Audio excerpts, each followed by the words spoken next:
Exam clear करने के लिए सबसे ज्यादा किस चीज की आवश्यकता है बताइए। अगर नॉलेज से एग्जाम क्लियर होता तो सारे ही पांचवें छठे अटेम्प्ट वालों का हमेशा क्लियर होता, फर्स्ट अटेम्प्ट वालों का तो क्लियर ही नहीं होता।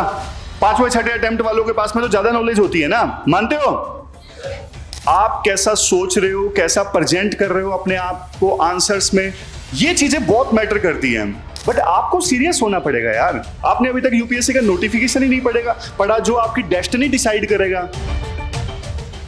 अच्छा मुझे एक बात बताओ, यहां पे कितने बच्चे ऐसे हैं जो मानते हैं कि यूपीएससी क्लियर करने के लिए सबसे ज्यादा नॉलेज की आवश्यकता है? कितने बच्चे ऐसे हैं? सिर्फ आप मानते हो नॉलेज की आवश्यकता है, ठीक है। बाकी बच्चे क्या मानते हैं? एग्जाम क्लियर करने के लिए सबसे ज्यादा किस चीज की आवश्यकता है बताइए। क्या? Knowledge plus proper strategy. और बताइए? कंसिस्टेंसी। सिर्फ कंसिस्टेंसी से काम चलेगा? और बताइए, बोलो बोलो। इन्होंने सब बोल दिया, कंसिस्टेंसी, हार्डवर्क, नॉलेज, एक्शन, सब बोल दिया।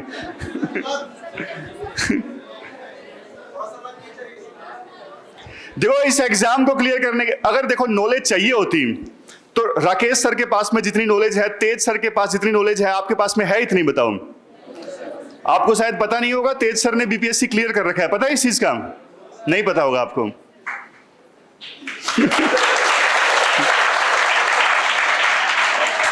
आपको नहीं पता होगा, बीपीएससी क्लियर कर रखा है तेज सर ने। नॉलेज की, अगर नॉलेज से एग्जाम क्लियर होता तो देखो यहां पे जो फैकल्टीज हैं, अंशुमान सर हैं, 3 बार मेंस लिख रखा है इन्होंने, तो इनका तो क्लियर हो गया होता है ना। इनके पास में तो भरपूर नॉलेज है। लेकिन देखो नॉलेज से एग्जाम क्लियर नहीं होता है।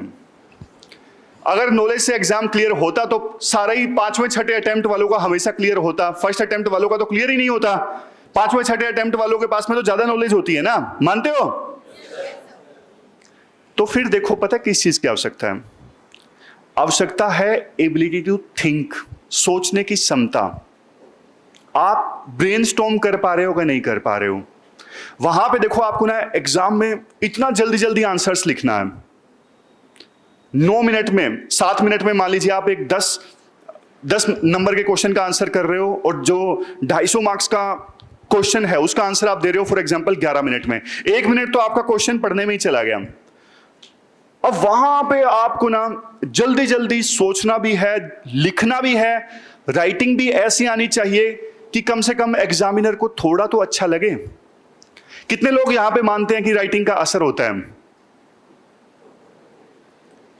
राइटिंग का फायदा होता है आंसर में? नो सर बोल रहे हो। एक बात मुझे बताओ, आप अरेंज मैरिज के लिए आपकी मम्मी पापा ने आपके लिए लड़की देखी,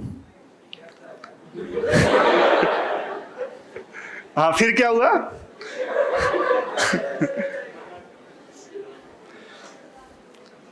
अब शुरुआती इंप्रेशन में आप बताओ आप क्या देखोगे? अभी आपकी बातचीत नहीं हुई, आप क्या देखोगे? शकल सूरत आपने देखी, तो बताओ सिर्फ शकल सूरत के बेस पे आप सिलेक्ट कर लोगे? फिर वो एक सिर्फ शकल सूरत के बेस पे आप सिलेक्ट कर लोगे तो फिर वो एक मूवी नहीं है जॉनी लीवर की, वो क्या था? अब्बा डब्बा जब्बा। बाद में पता लगे यार, मतलब लड़का हो या लड़की हो दोनों साइड से, कि यार शादी तो कर ली, दिमाग से पैदल है। तो देखो सिर्फ शकल सूरत से काम नहीं चलता है। वैसे ही देखो आप एग्जामिनर है, मैं आपको बताता हूं। अब एग्जामिनर का माइंडसेट आप पकड़ो। एग्जामिनर देखो एक दिन में कितनी कॉपीज चेक करता है?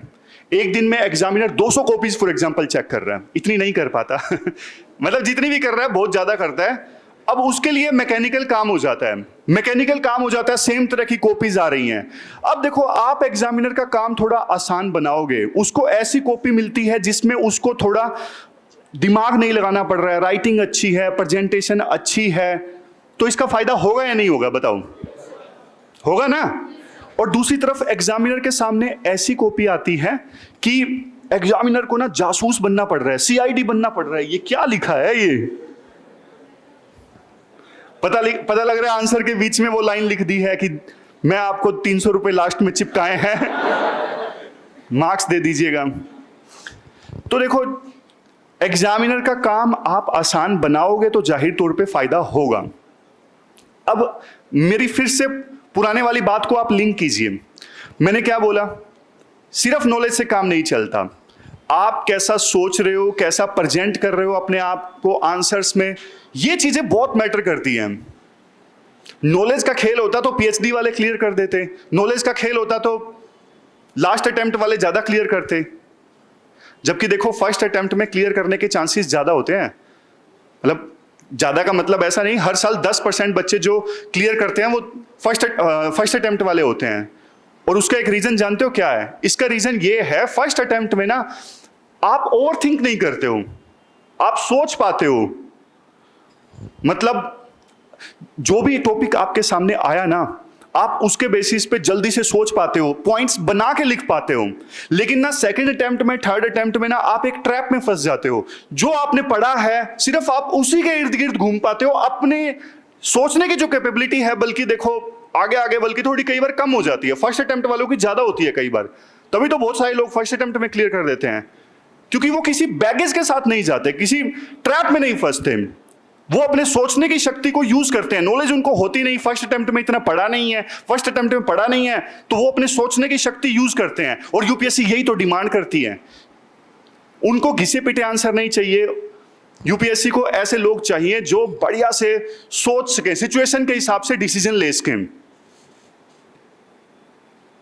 समझ गए? अच्छा मुझे एक बात बताओ, आप में से कितने लोगों ने यहां पे यूपीएससी का नोटिफिकेशन पढ़ा है? कितने लोग ऐसे हैं? सिर्फ 2-3 लोग हैं जिन्होंने यूपीएससी का नोटिफिकेशन पढ़ा है। आप जिस एग्जाम की आप तैयारी कर रहे हो, चाहे बीपीएससी है या फिर यूपीएससी है, उस एग्जाम का अभी तक आपने नोटिफिकेशन ही नहीं पढ़ा है कि यूपीएससी आपसे डिमांड क्या कर रही है। ऐसे क्लियर नहीं होगा, आपको सीरियस होना पड़ेगा। देखो मैंने आपकी ना सारी बैच की प्रॉब्लम सुनी और लिख भी ली सारी की सारी, राकेश सर ने, उन पे अब डिटेल से डिस्कस भी करेंगे। बट आपको सीरियस होना पड़ेगा यार। आपने अभी तक यूपीएससी का नोटिफिकेशन ही नहीं पढ़ा जो आपकी डेस्टिनी डिसाइड करेगा। अब उसमें कितनी बढ़िया बढ़िया बातें हैं, उसमें सारा डिमांड बता रखा है कि कैसे क्या कैपेबिलिटी एबिलिटी एस्पायरेंट्स में होनी चाहिए। जनरल अवेयरनेस की बात की गई है। अब आप लोग ये बताइए, जनरल नॉलेज और जनरल अवेयरनेस में क्या डिफरेंस है? यूपीएससी की नोटिफिकेशन में ना एक कीवर्ड है जनरल अवेयरनेस। जनरल अवेयरनेस और जनरल नॉलेज में क्या डिफरेंस है बताइए?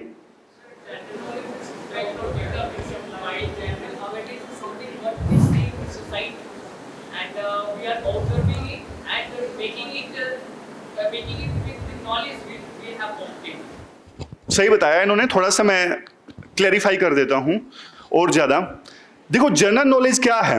जनरल नॉलेज ये है फैक्ट्स। फैक्ट्स मतलब जर्मनी की राजधानी क्या है?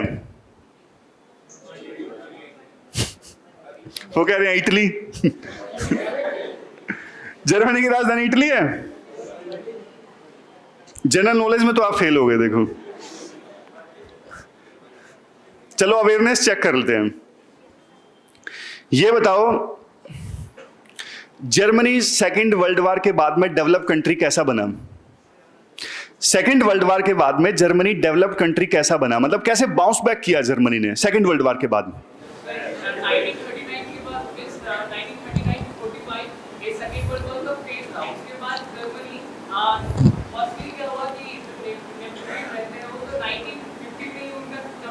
कौन?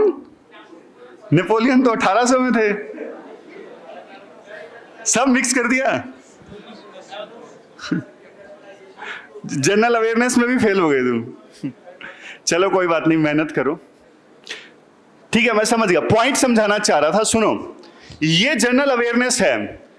जब मैं यूं पूछता हूं ना why this happened, what are the reasons, what was the context, मतलब कॉज एंड इफेक्ट हम जब डिस्कस करते हैं ये क्यों हुआ, गवर्नमेंट कहती है कि अनएम्प्लॉयमेंट कम हो गई, challenge, what is the source, कैसे कम हो गई, कैसे कम हो गई, क्यों कम हो गई, ये सारी चीजें हैं जनरल अवेयरनेस। आपके आसपास जो भी हो रहा है ना, उसको आप सोचते हो, उसके बारे में ब्रेनस्टॉर्म करते हो, वो कैपेबिलिटी आपको चाहिए। जनरल नॉलेज फैक्ट्स हैं, चलो थोड़ा बहुत फैक्ट्स हमें चाहिए। अब यूपीएससी ऐसा क्वेश्चन पूछ लेती है, राइट टू प्राइवेसी कौन से आर्टिकल के अंडर आता है? यूपीएससी ने क्वेश्चन 2 बार पूछ रखा है। अब ये चीज तो आपको याद करनी पड़ेगी, लेकिन वो भी देखो आप जनरल अवेयरनेस से सोल्व कर सकते हो। वो करंट से रिलेटेड था, जजमेंट आया था राइट टू प्राइवेसी से रिलेटेड, तो आपको पता होना चाहिए था कि आस पड़ोस में क्या चल रहा है। समझ गए?